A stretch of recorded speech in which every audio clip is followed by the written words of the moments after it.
Não temas. Se aplica muito bem a esse testemunho que eles deram, porque muitas vezes no nosso coração há um sentimento de temor. Tememos muitas coisas, tememos circunstâncias e situações reais, tememos o irreal, tememos o que conhecemos e o que não conhecemos, tememos a morte, tememos a vida, tememos o futuro dos nossos filhos, tememos o andar da comunidade, tememos se teremos como sustentar a nossa família no dia de amanhã. Há muitos temores que rondam o ser humano. Isaías, capítulo 41, versículo 10, diz assim: não temas, porque eu sou contigo. Não te assombres, porque eu sou teu Deus. Eu te fortaleço e te ajudo e te sustento com a destra da minha justiça. Meu irmão e minha irmã, eu achei bonito o testemunho da Marlene, tremendo o testemunho do Rivail, da cura desse irmão, mas eu achei bonito porque ela disse assim: eu tinha vários temores. Muitas vezes não fazemos até mesmo aquilo que Deus nos chama para fazer, porque temos muitos temores. Não evangelizamos porque temos muitos temores. Não falamos do amor de Jesus porque temos muitos temores. Não encaramos uma viagem missionária como essa porque temos muitos temores. E há razões, se pensarmos numa perspectiva humana, há razões para os nossos temores. Mas a palavra de ordem para nós é: não temas. Não temas. Este é o segredo para que possamos vencer os desafios que vão aparecer diante de nós. A primeira vez que a palavra não temas, eu ministrei sobre isso na semana retrasada, nos lugares onde a gente foi ministrar. Eu não sei se você sabe, mas na Bíblia tem 365 vezes a palavra não temas, coincidentemente uma para cada dia do ano. Mas a primeira vez que a palavra não temas aparece na Bíblia é em Gênesis capítulo 15, versículo 1. Veio a palavra do Senhor a Abraão em visão, dizendo: não temas, Abraão, eu sou o teu escudo, o teu grandíssimo galardão. Nem mesmo quando Deus chamou Abraão para sair da sua casa e da sua parentela, ele havia dito: não temas. Abraão teve que ir temendo. Abraão teve que sair da sua terra e da sua parentela com muitos temores. Olha só, o homem havia caído, Adão. Deus havia mandado o dilúvio por causa da corrupção da raça humana. Buscava alguém que pudesse dar início ao caminho da redenção. E dos descendentes de Sem, filho de Noé, ele vai encontrar Abraão. E com apenas uma palavra, quando ele diz: sai da tua terra, sai da tua parentela, Abraão obedece. E ele vai. Talvez Abraão precisasse de mais informações a respeito desse Deus, porque é a primeira vez que esse Deus aparece para ele. Ele tinha os seus deuses, ele tinha os deuses a quem adorar, e de repente esse Deus agora o chama, e ele obedece. Ele segue o caminho que Deus mostra para ele. Deus promete para ele uma grande nação. Deus promete para ele um caminho extraordinário. Mas a primeira situação que ele vive, qual é? Fome. E ele tem que ir para o Egito por conta da fome. Lá ele quase perde a sua mulher para Faraó. Depois disso, ele ainda tem um perrengue lá com o seu sobrinho e se separa do sobrinho, porque era parentela e ele tinha que se afastar de toda a parentela. Nenhuma boa notícia para uma tão grande promessa. Uma promessa extraordinária, e as notícias não contribuíam para que isso se tornasse real na vida dele. E ainda uma constatação pior do que todas essas crises que ele estava passando. Como ser uma grande nação sem filhos? Como se tornar um grande povo sem uma descendência? Abraão, ele tinha os seus temores. Abraão tinha os seus medos. Abraão não estava sendo abençoado com as circunstâncias, mas ele prosseguiu. Ele não teve medo. E diante dos seus temores iniciais, a palavra de Deus: não temas. Voltando ao texto de Isaías, algumas razões pelas quais nós não devemos temer. A primeira delas: eu sou contigo. Meu irmão, você não está só. A primeira certeza que você tem que ter é que você não está só. Diante das circunstâncias, das lutas, das dificuldades, você não está só. Deus não te desampara. Deus sempre estará com seus filhos. Mesmo no meio do caos, das tempestades, das situações difíceis, Deus sempre estará conosco. Imagine Abraão, sozinho, longe da sua parentela, longe da sua terra, longe do lugar seguro. Ele tinha a sua segurança, ele tinha a sua proteção, e de repente ele está sozinho. Mas ele não está sozinho, porque Deus está com ele. Deus o acompanha. Deus trilha os caminhos para Abraão. Eu me lembro também da experiência de Josué. Você imagina, Moisés era idolatrado pelo povo.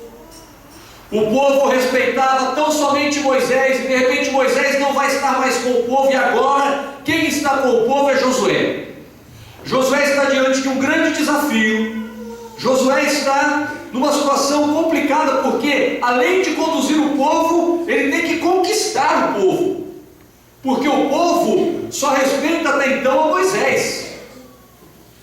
Mas Deus o consola diante dessa situação, dessa transição, dizendo: ninguém te poderá resistir. Em Josué capítulo 1, versículo 5: todos os dias da tua vida, como eu fui com Moisés, assim serei contigo. Não te deixarei e nem te desampararei. Sabe por que você não precisa temer? Porque Deus não te desampara. Deus não te desampara. Pode ser difícil, pode ser um caminho estreito, mas Deus não te desampara. Eu não sei qual é a luta que você está enfrentando, eu não sei qual é a dificuldade pela qual você está passando, mas eu sei de uma coisa: Deus é contigo. Ele não é apenas o Deus que está conosco, mas Ele também é o nosso Deus. Eu sou o teu Deus. Eu sou o teu Deus. Nós cantamos um cântico que diz assim: não há Deus maior, não há Deus melhor, não há Deus tão grande como o nosso Deus. Sabe por que tememos? Porque não conhecemos ao nosso Deus. Sabe por que tememos a morte? Porque não conhecemos ao nosso Deus. Sabe por que tememos as crises? Porque não conhecemos ao nosso Deus. Nós não temos ideia do que Ele é. Nós não temos ideia do seu poder. Nós não temos ideia da grandeza desse Deus. Abraão foi impactado pelo chamado desse Deus, porque esse Deus, diferente dos deuses que ele servia, falava. O Deus de Abraão falava. Agora ele podia se relacionar com este Deus. O Deus eterno, o Criador de todas as coisas, podia se relacionar com o homem.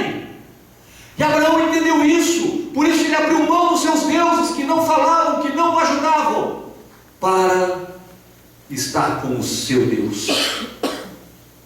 Quando Deus argumenta com Jó, uma das maiores e mais espetaculares argumentações da Bíblia estão nos capítulos 38 até o 41 de Jó.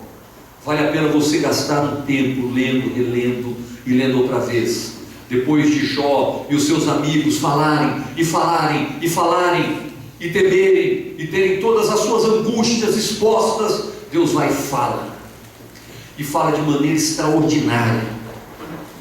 Mas se ele falasse apenas o que está escrito no versículo 4 do capítulo 38, seria o suficiente.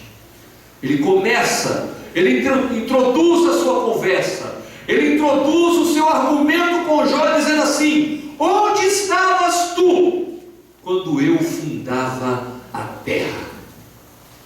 Não se esqueça, meu irmão, o teu Deus fundou a terra. O teu Deus conhece você desde o ventre materno. Como o Salmo 24, versículo 1 diz: do Senhor é a terra e a sua plenitude, o mundo e aqueles que nele habitam. Precisamos conhecer melhor o nosso Deus. Precisamos confiar mais em nosso Deus. Precisamos entender que Ele é o nosso Deus. Não estamos sozinhos e estamos bem guardados. Não estamos sozinhos e temos a proteção do maior, do mais poderoso, do mais tremendo. Esse é o nosso Deus, a quem servimos. Pois bem, mas Ele também nos fortalece. Ele está conosco, Ele é o nosso Deus e Ele nos fortalece. Salmo capítulo 42, versículo 11 diz assim: por que estás abatido, ó minha alma? Por que te perturbas dentro em mim? Espera em Deus, pois ainda o louvarei. O nosso Deus nos fortalece. Quando você está fraco, quando você está abatido, saiba de uma coisa: Deus te fortalece. Abraão, depois de 15 anos que Deus havia prometido para ele um filho, 14 ou 15 anos, ele tinha 86 anos, quando Deus fez uma promessa para Abraão, e agora ele tinha 99 anos, mas ele não desfaleceu, ele foi fortalecido pelo Senhor, ele continuou crendo em Deus, e por estes anos de confiança, por estes anos de fé, por esses anos de fortalecimento, Deus o honrou e lhe deu um filho. Imagine os discípulos de Jesus depois da sua morte. Estavam apavorados, com medo, estavam escondidos, com medo da repercussão, com medo das ameaças, com medo do que poderia vir a ser deles. Pedro já estava sentindo esse medo antes da morte de Jesus. Eles estavam todos apavorados. Mas não se esqueça, meu irmão e minha irmã, Deus derramou o Espírito Santo dele sobre os discípulos, e todo o medo foi dissipado, todos os temores foram vencidos, e agora eles eram fortalecidos no Senhor, para fazer a obra para a qual o Senhor os chamou. Deus nos fortalece.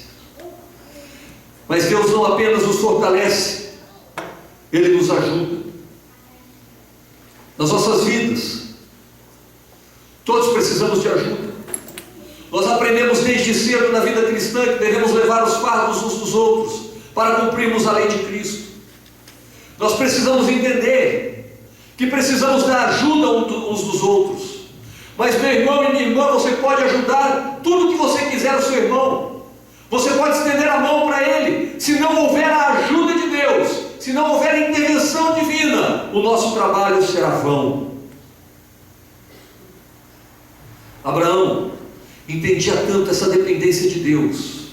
Abraão entendia tanto essa intimidade com Deus. Abraão compreendia tanto essa experiência da presença de Deus na vida dele, que até para arrumar uma mulher para o seu filho, ele dependeu de Deus. Em Gênesis capítulo 24, versículo 7, ele diz assim ao seu servo: o Senhor, Deus dos céus, que me tomou da casa do meu pai e da terra da minha parentela, e que me falou e que me jurou, dizendo: a tua descendência darei essa terra, ele enviará o seu anjo adiante da tua face, para que tomes mulher de lá para o meu filho. Até para o seu filho, Abraão dependeu de Deus. Até para arrumar uma esposa para o seu filho, ele dependeu de Deus. Por quê? Porque ele tinha um histórico com Deus. Ele tinha um histórico, Deus do céu. Ele me tomou da casa do meu pai. Ele me tirou da minha parentela. Ele me falou. Ele me jurou. Ele disse para mim que a minha descendência seria poderosa na terra. Por isso, ele vai me ajudar nessa hora. A sua história com Deus, meu irmão e minha irmã, não tem que te levar a crer que Ele está cuidando e está te ajudando. A tua história com Deus não tem que fazer com que você compreenda que Ele te ajuda. Ele te ajuda. Ele cuida de você. E quando o seu irmão não pode te ajudar, porque há muitas coisas que nós podemos fazer, como o Rivail testemunhou aqui, nós queremos ajudar uma pessoa que está enferma, nós temos compaixão daquela pessoa, mas se Jesus não fizer algo por ela, nós não poderemos fazer muita coisa. E Jesus fez na vida deste homem. Por mais que os discípulos de Jesus queriam ajudar Paulo e Silas a sair da cadeia, se não fosse Jesus intervindo, eles não sairiam de lá. Por mais que os discípulos quisessem falar para os gentios, se Deus não estivesse ajudando a Pedro com a revelação da mesa, com todos os animais imundos para que ele comesse, ele não chegaria até Cornélio. Meu irmão e minha irmã, nós precisamos entender que Deus nos ajuda. Deus ajudou um povo inteiro a sair do Egito. Deus ajudou Davi a vencer Golias. Deus te ajuda nos momentos de crise.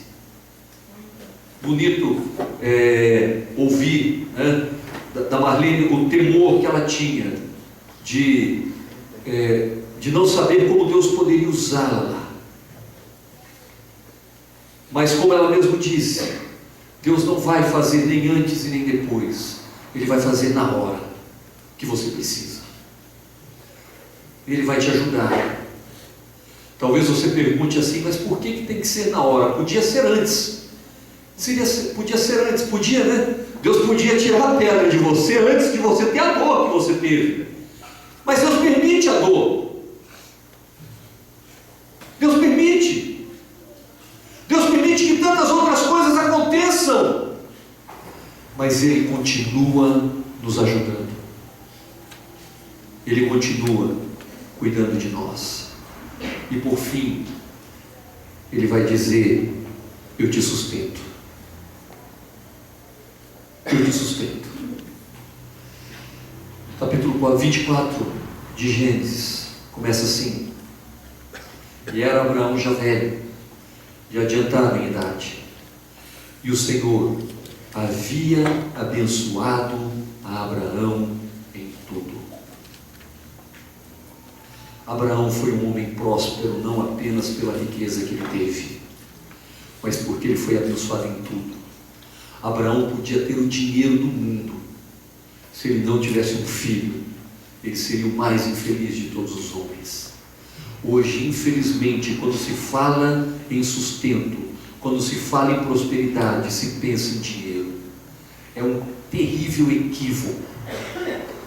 Se você tivesse a oportunidade de conhecer pessoas que têm muito dinheiro e são infelizes, você vai ver que dinheiro não é o que Jesus está falando ou o que Deus está falando quando Ele diz: eu te sustento. Ele te sustenta não apenas com a provisão, mas Ele te sustenta com saúde, Ele te sustenta com uma família abençoada, Ele te sustenta usando você, Ele te sustenta e cuida de você em todas as áreas da sua vida. Filipenses capítulo 4, versículo 19 diz assim: o meu Deus, segundo sua riqueza em glória, há de suprir em Cristo Jesus cada uma das suas necessidades. E Ele há de suprir, Ele há de cuidar de nós, meu irmão e minha irmã.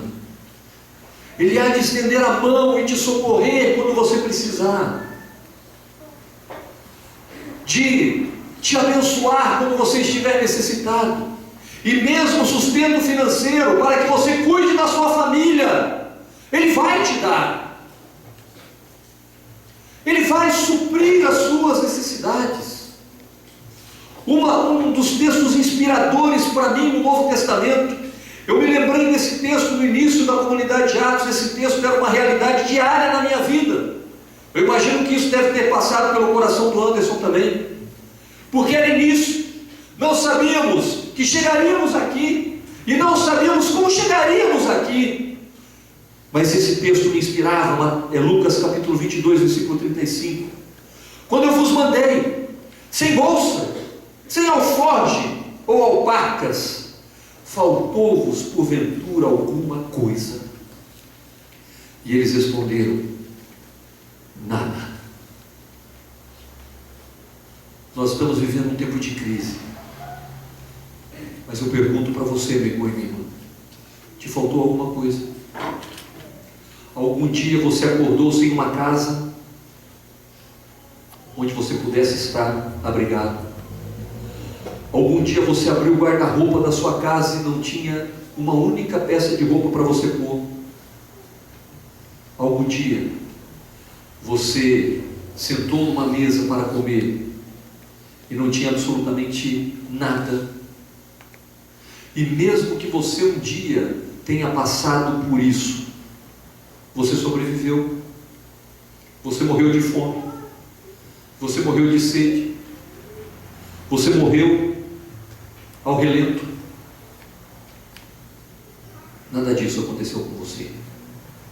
Sabe por quê? Porque Deus o sustenta. Deus estende a mão e nos sustenta. Nos momentos de crise Ele nos sustenta, nos momentos de dificuldade Ele nos sustenta. Ele não deixa faltar nada para os seus filhos. Ele cuida dos seus filhos. Esse é o nosso Deus. Um Deus que está sempre presente. Um Deus que está fortalecendo, que está ajudando, que está sustentando. Então, por que temer?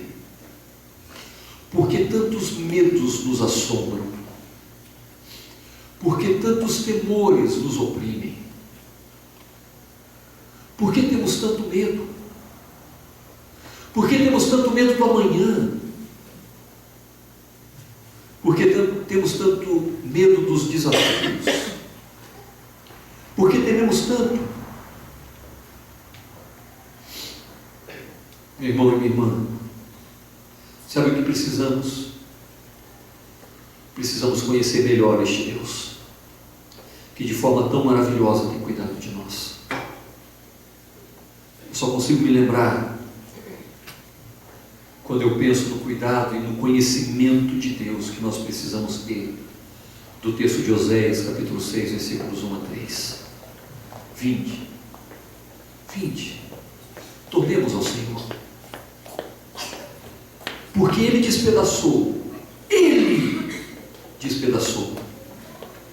mas nos sarará, feriu, mas atará a ferida. Depois de 2 dias nos dará vida. Jesus, Ele nos deu a vida eterna por meio do seu Filho amado Jesus. Ele entregou o seu Filho, Ele deu o maior valor que Ele tinha.